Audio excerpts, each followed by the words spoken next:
So one of the problems that we face, it's a problem, in fact, Maya Lin will be talking about later in the day, is what we're missing. Sometimes we don't know what we're missing because the baseline of what we think is in the world around us has shifted enough that we already forgot we lost something. 2003, the Australian environmental philosopher Glenn Albrecht coined the term solastalgia. Solastalgia. To describe the distress that is produced by environmental change impacting on people while they are still directly connected to their home environment. Albrecht was looking at the impacts caused by climate change in rural New South Wales and of large-scale open-cut coal mining on people and communities in the region. You saw that last painting of Mandy's. As opposed to nostalgia, which is the melancholy we all feel when remembering the past, whether that's a home we grew up in or a favorite time in our lives, a vacation, something like that. Solastalgia is a sense of powerlessness or lack of control over the unfolding change process. That is to say the world walks out from underneath your feet. Right? You had a row of trees across your house you grew up with as a kid, and somebody cut down those trees, and you lost the ability to obtain solace in the landscape. Solastalgia. Now, the arts can mitigate solastalgia by helping us recognize it. What art can do in places threatened by change is to create frames through which to create memory of space, which is to say make or strengthen a sense of place, space to place. Art can memorialize the past so you don't lose it. It can help create a future connected to your own present, and thus it can help stave off the existential crisis caused by severe environmental disruption. If ever there were a place from which we can learn this lesson, it's from Australia and from the Paraku Project and the broader Australian Aboriginal art community. So I'd now like to bring up some people to join Dennis on the couch here. Mandy Martin's already up there. We'd like to bring up John Carty and Henry Skerritt and Guy Fitzhardinge. John Carty is Dr. John Carty. Guy Fitzhardinge is Dr. Guy Fitzhardinge. And Henry's you're soon to be Dr. Henry Skerritt, yeah. Feels like. All right, thank you guys. Have a great conversation.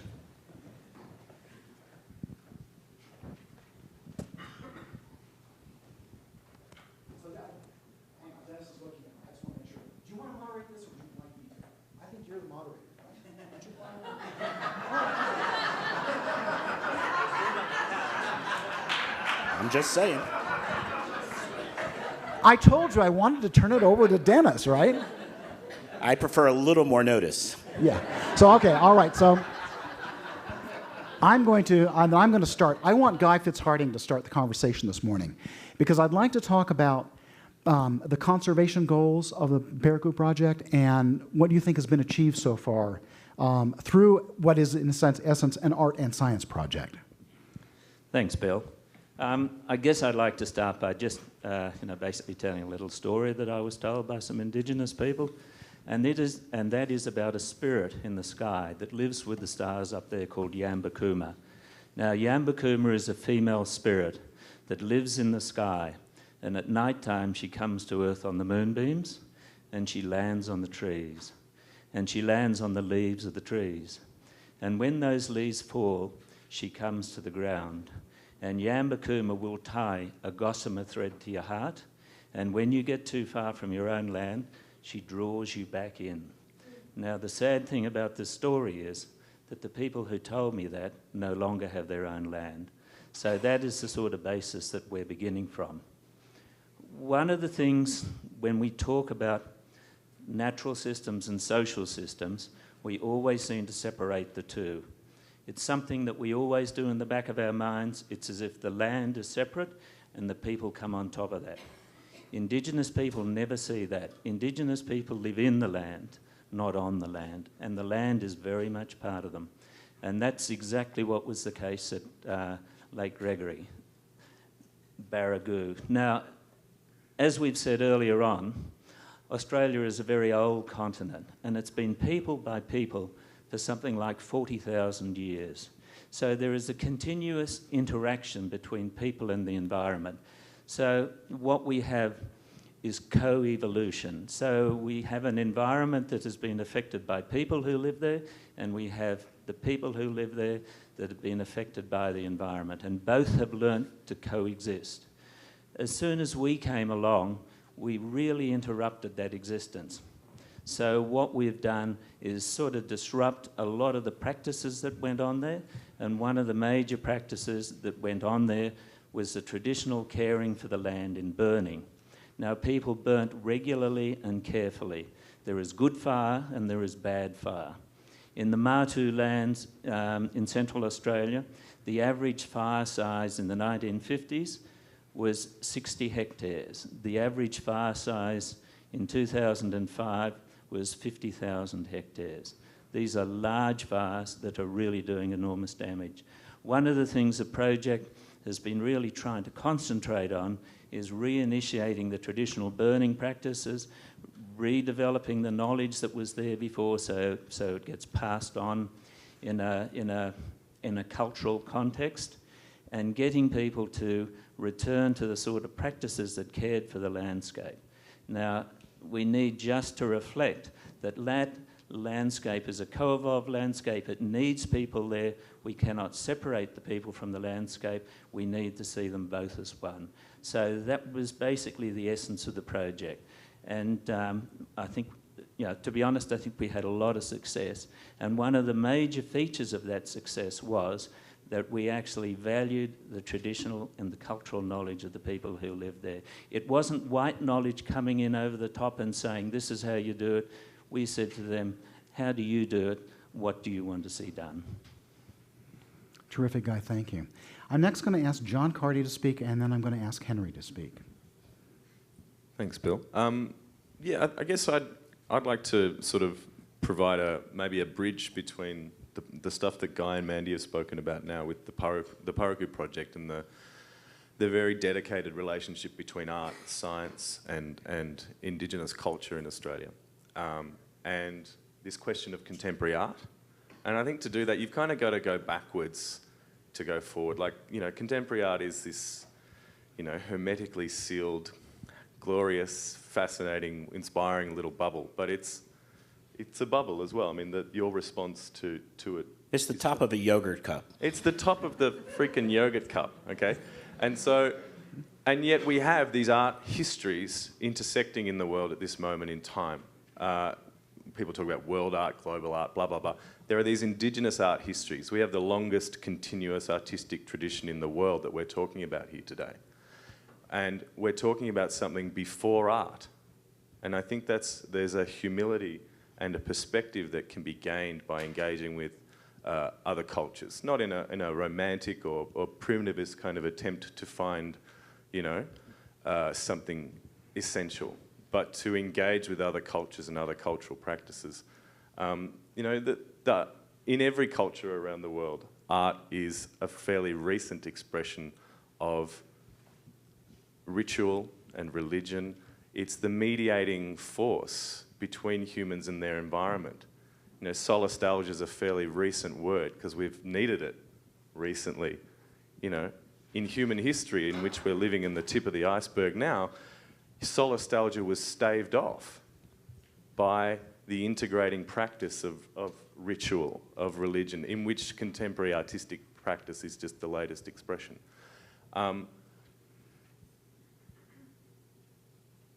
And I think Aboriginal artists have been intervening in the world. They've been creating the land art, field work, for at least 50,000 years in Paraku, who knows how long. And those traditions, when I say land art, in referencing some of the paintings you've just seen from Dennis, the dotting that is so expressive of Aboriginal art. You think of Aboriginal art in Australia, you think of dot art. Those dots are bits that in acrylic painting are the translation of bits of little vegetable bush cotton, little bits of fluff that were covered in ochre, red or white pigment, and painted on the body, dotted across the body, or dotted on huge sculptural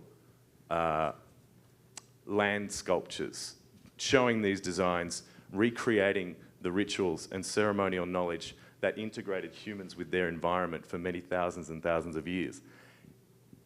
It's just that now the environment includes all of us.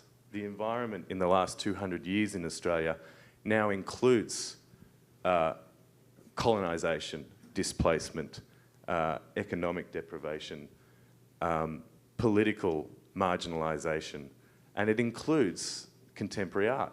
And these artists have been intervening in Australian political life by using painting in a culture where you have an oral culture and you're not used to writing or presenting in these other media.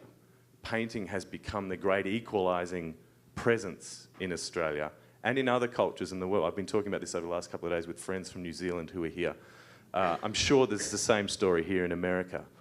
And I think that there's an extraordinary humility that's possible in the contemporary art world when we start to look at these other artistic traditions that have been exploring these questions with great vigour and political conviction for a really long time. And I don't know, I was just chatting, getting drunk with people and talking about this stuff over the last couple of days, and there's a million things I want to say, but it's that question of, we keep getting, we get a bit anxious about animals and, post-humanism. It's like, well, animals are part of the story, but, in 1967 in Australia, Aboriginal people were still classified under the Flora and Fauna Act.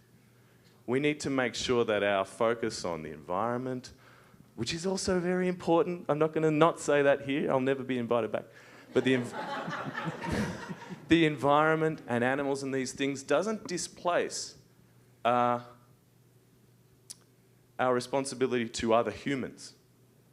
And I think that's maybe the point I really wanted to make today is there are other people on this planet who are addressing these questions and who paying attention to those processes through time would be really beneficial, not just for contemporary art, but, for the future of the planet.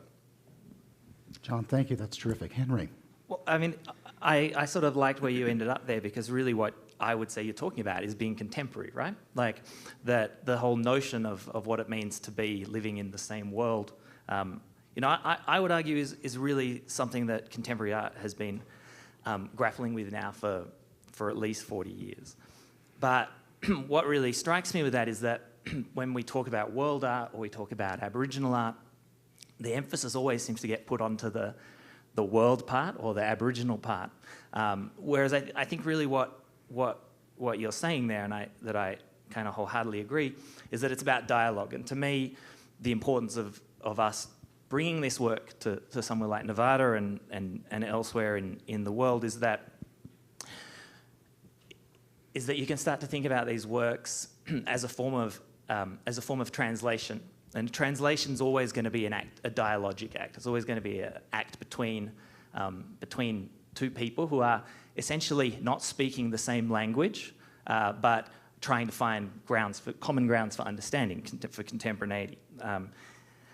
The difficulty is, how do you do that? How do you find a dialogue without falling back into the words that we're so used to talking about? How do you do it so that the dialogue makes you go, hey, wait a sec, what is abstract painting? What is painting? What is art?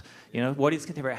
The difficulty is that we're so used to thinking about these things in a kind of a narrow number of ways that if we're lucky, exhibitions like these, projects like these, can kind of nudge away at the edges of them. But how do we bring that into the centre so that people start thinking, this isn't exotic work.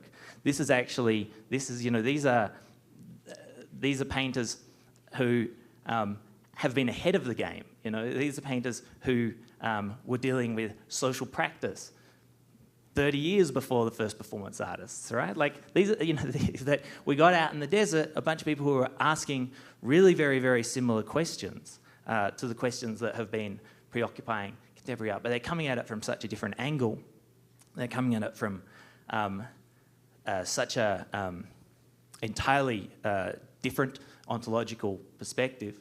How do we move beyond that? And that's the question that I'm grappling with. That's the question I can see that you're grappling with, that require multidisciplinary answers. So I'm gonna leave with a question. That's my question. How are we gonna do this?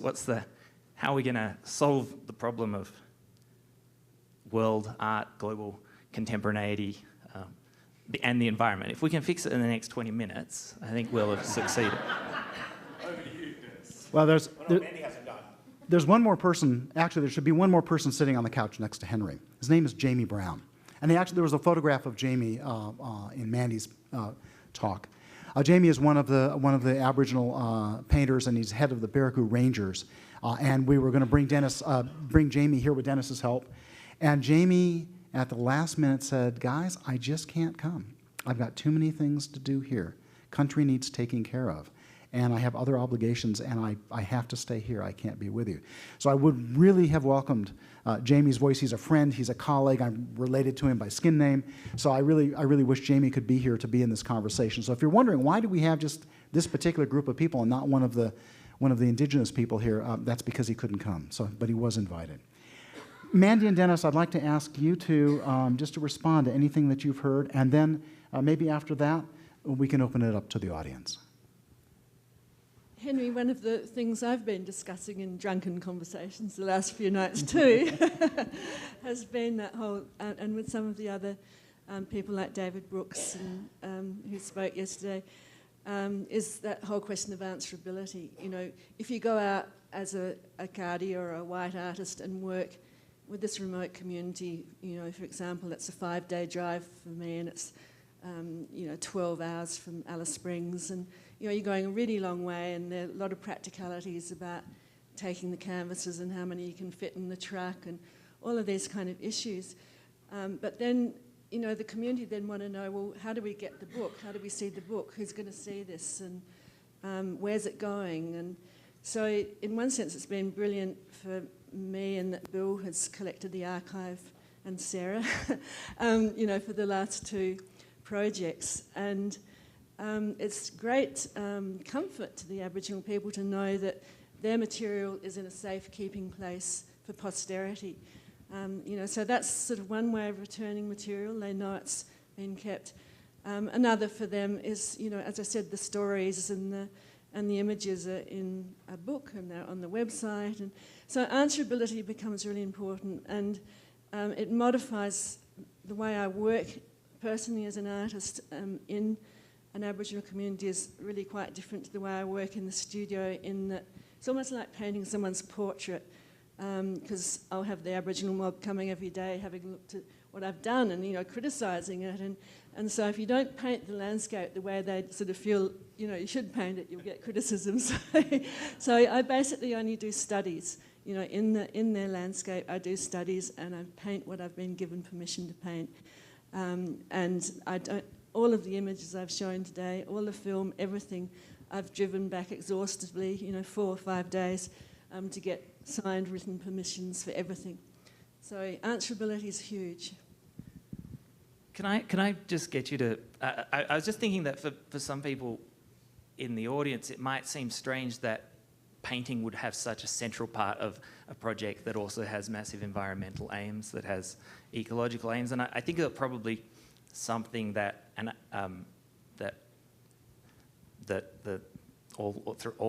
really the 3 of you I would be interested to hear your answer to is also what you think the relationship between painting as an object that travels out in the world, and the place where it comes from. If you can sort of start, I think we sort of need to tease out a little bit of what that means, because it then brings a lot of the issues that you're raising into a kind of clarity, I think. I'll be quick. I've already had a few minutes.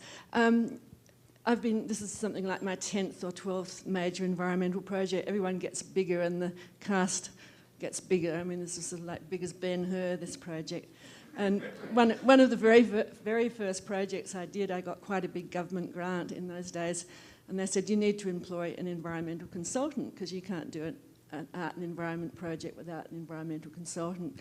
So I employed this guy here, and the first bit of advice he gave me was come and live with me, you know, so which was really handy. But you know, my father was a scientist. I went out on a lot of science and collecting expeditions as a child, and so I'd always had this dialogue with my father anyway, and I felt there was a great potential to deal particularly with issues of aesthetic, of landscape, if you understand more about the geology and you understand more about what's happening with the weather and all those kind of issues, of course, I also realised that I needed permission from traditional owners to paint their landscape. You just don't rock up somewhere and take photos or paint anywhere you like in Australia. You have to go ask for permission to paint these landscapes, and that also puts a whole new sort of set of requirements on you as well. So that's just an answer. You might have to tell people here what a government cultural grant is. We may not, that's not something we know much about in this country. So. Well, there are very few of them, I can tell you. Collecting for me is a joyful, intellectual experience.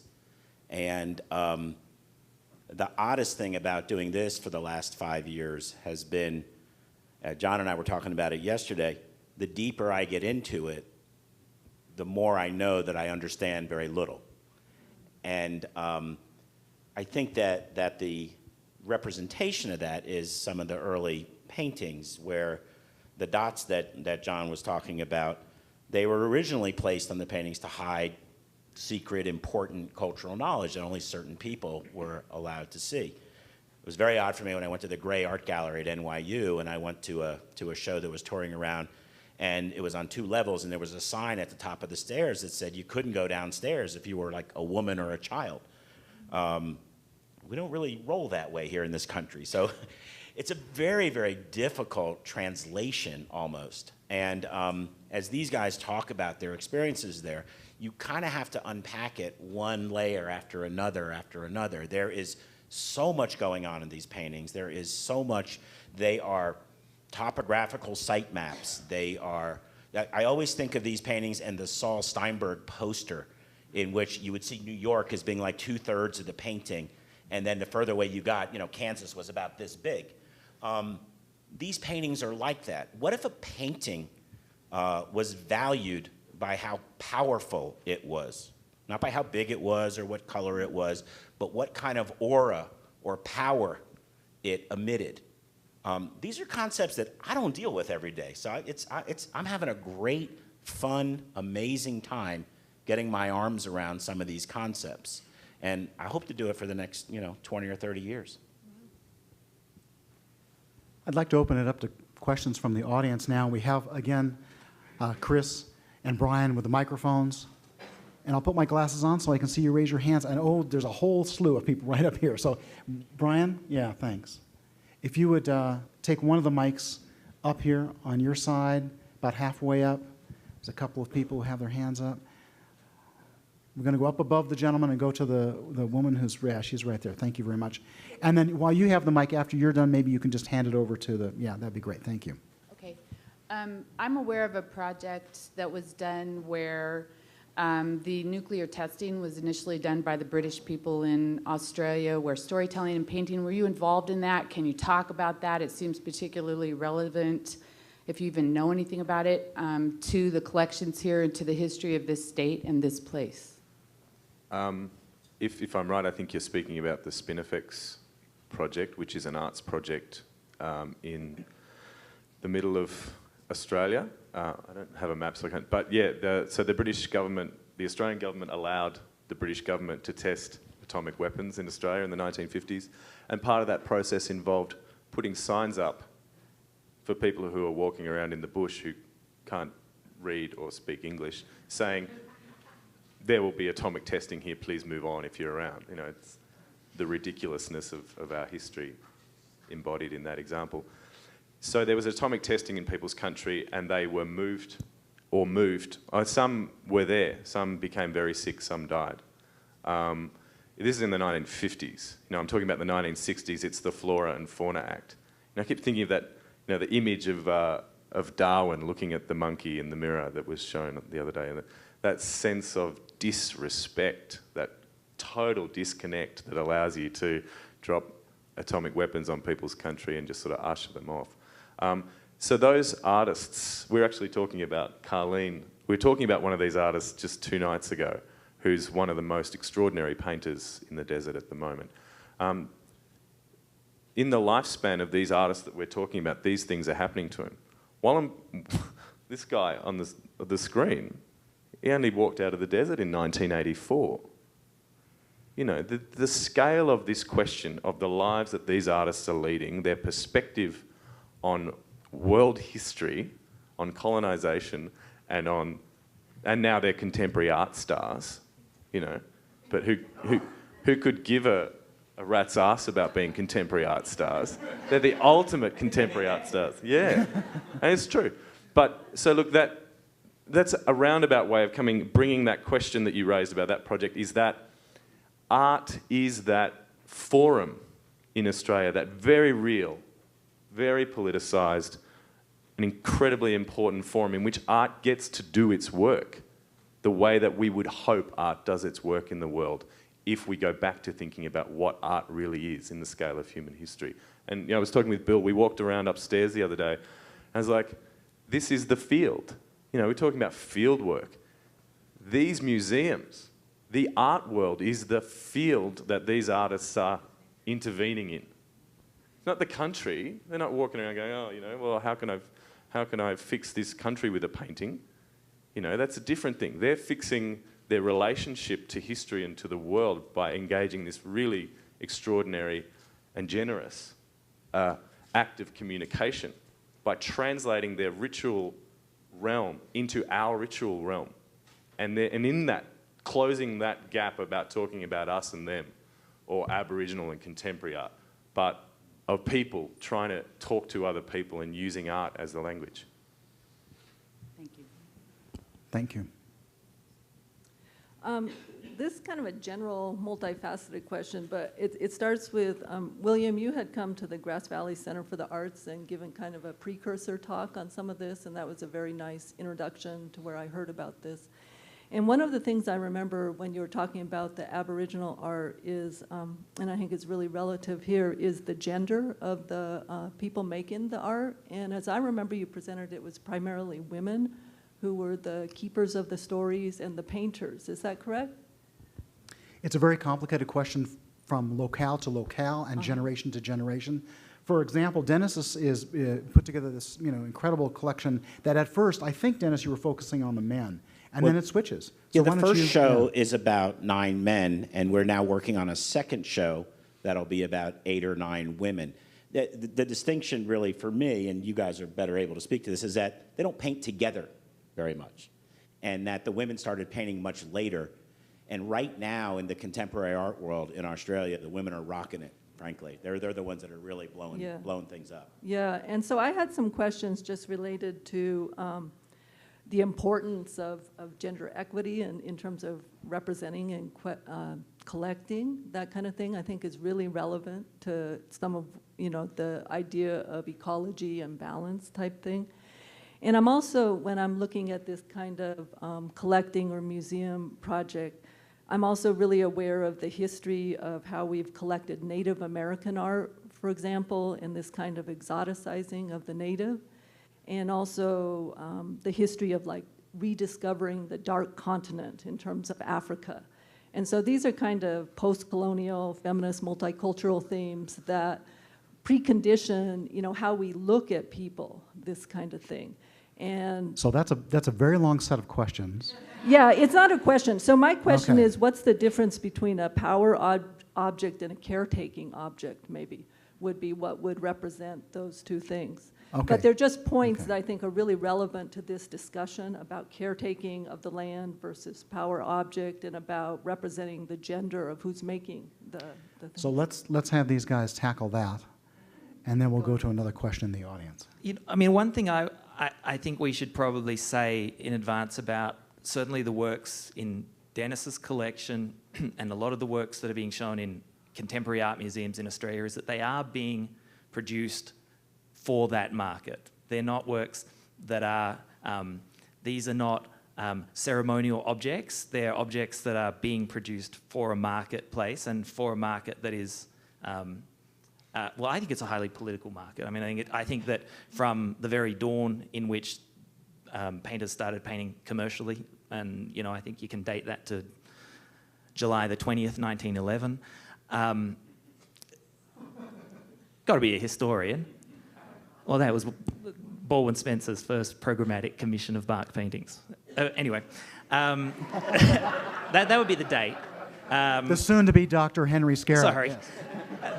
that was a little aside, but from that moment, you can start to see artists producing things for a marketplace, and those marketplaces do change the nature of what's being produced, and there are slippery moments along that history, particularly when artists are less familiar with the nature of how the market works.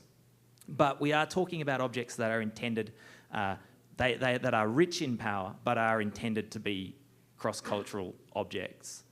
Does that sort of get to the start of that question? I think. Can I just give you a very simple artist explanation too? I generally get to work with the women. I usually take someone with me who might work with the men. I mean, David Leese here, for example, made wire armatures. Speak to the mic, Mandy. Oops. David Leese, for example, made armatures for the women made out of wire. And occasionally I get to work with the men, sort of as I get to be an honorary bloke sometimes, I'm allowed to work with the men because I've got status. But it is very gender-based, and so when, the major painting that you see when you come into the Barragoon show upstairs, all the women, we all left, we had to leave the men, and so that's why Bill stayed and witnessed, the production of that painting, and Guy over the next couple of days, and they stayed up all night doing that painting. They were sort of, or 2 nights, I think. So they, it was specifically a male painting, and it wasn't a women's story. We all had to go.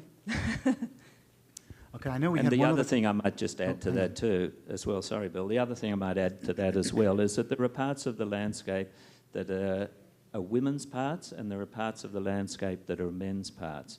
And this differentiation is really, really strictly adhered to. And so the way that we divide things up into male and female, just according to who we are in their culture, relates to the landscape as well. And there's certain roles that males and females have in terms of the conservation of that landscape. There are a series of cultural obligations that just basically require either males or females or the landowners, etc., to perform the conservation of that landscape. Okay, we had a question right over here, and then I know this gentleman right here in the brown coat. Do you still have a question? No, carry on. Okay, Lita, why don't we get to you? So, yeah, Brian's going to come down with his mic, and then next we have a question. Yeah, we have you. So after that, thanks. Yeah. Thank you. My question is the paintings that you showed us are so powerful, and I'm assuming were initiated to be the cultural ones. I'm a little confused by what you just said, that they're actually commercially produced. So I mean, if you look at the works of, say, the artists that Dennis is collecting. Yes. We're talking about men who were, unfortunately all bar one of them have passed away, but we're talking about men who were seriously important guys. So Dennis showed a picture of Nara, and one of my favourite quotes about Nara came from the artist Timmy Timms, and Timmy Timms said, who was another extremely senior man, he said, "You see this old fella here, if he was Catholic, he'd be the Pope and everyone would bow down at their knees," right? That's what he said about it, right? So you're talking about these are seriously important guys, but that's not why Dennis was attracted to these artists. Because not every senior man is a great painter, okay? That's the other thing we have to remember, that there are amongst these, it's one of those great offensive ideas that every Aboriginal person can paint. I think when the market was booming, that was an idea. And there are extremely important archives of knowledge that need to be recorded, but there are also artists who are standout artists who, through their ability to translate this huge wealth of knowledge into extraordinary cross-cultural missives that use the power of acrylic paint to communicate something deeply integral about their culture. Okay, that's what makes these guys stand out artists. And so to say that they're producing commercially, well, yeah, sure. I mean, which artist isn't producing commercially, right? Every artist in the world has to make a living to some extent. We can't get too obsessed over the fact that these guys are painting for money, because they're also just extraordinary artists, and they're artists who stand out above the rest of their peers and other practitioners. I guess my question was more about the esoteric part of the paintings, and that by bringing them out to the West, is there the danger of losing that kind of power, or do we need to translate? Like here, we're learning what those paintings are about. Do you have to, as a collector, do you talk about, what the power, the meaning, or do we just look at it and get it? I mean, which we do. But is there a danger, I guess, or is it a delicate situation? Look, that's a common sort of question. Yeah. It's a question that some of the artists themselves have asked and wrestled with. Dennis spoke about dotting. Dotting was translated from these sacred designs to become an obscuring medium, so that people could tell their stories without the risk of too much information being translated across cultures. So dotting was an important part of creating a contemporary commercial artwork that also held, revealed and concealed at the same time, so that it could operate in two modalities, both as an object within an Aboriginal cultural framework and as an object that spoke across it. But I think there's a danger. We get into this discourse in Australia about, well, if you put this sacred cultural material out into the world, are you thereby corroding its integrity? And I think in that question, it's a legitimate question, but it's a question that comes from a theory of culture that we need to interrogate, as if culture is something that you have or you lose, that's something that starts or ends. Culture is something that we figure out on the hoof. Okay. Throughout the history of our race. And for Aboriginal and Indigenous people around the world now are just doing what humans have always done, which is having to adapt, having to reinvent, rediscover, and reinterpret into a new world these ongoing traditions to be relevant. This is a big conversation that I want to see you guys continue during the break, which is going to be in about 3 minutes. So I have someone with a question back here and a mic in her hand. So this is an appropriate follow-on, but it's going to be too long an answer, I think, on your part. About 25 years ago, I spent 9 months and 36,000 kilometers of driving to explore Australia.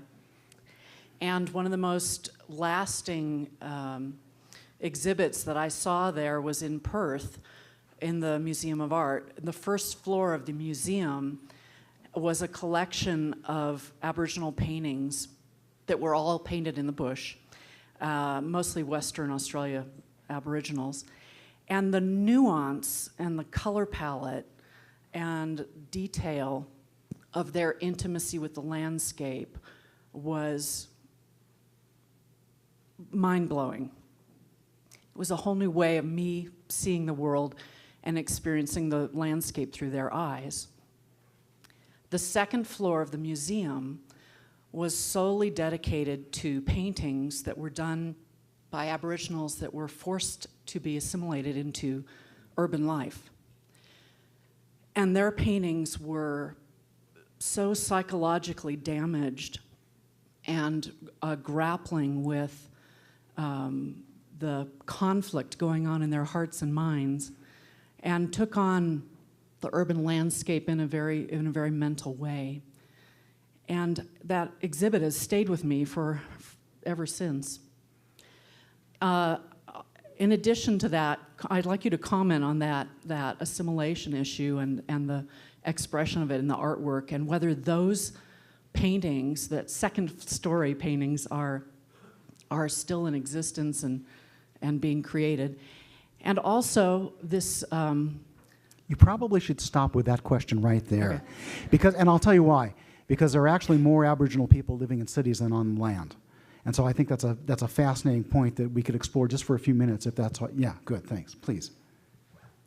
If you have a look in the Barragoosha upstairs, you'll see some very disturbing paintings which are massacre stories and mission time stories, and this is why, you know, following a model that John Carty had used elsewhere, we decided to use history painting, because a lot of the older, very famous painters in the community we were working with had died, had passed away.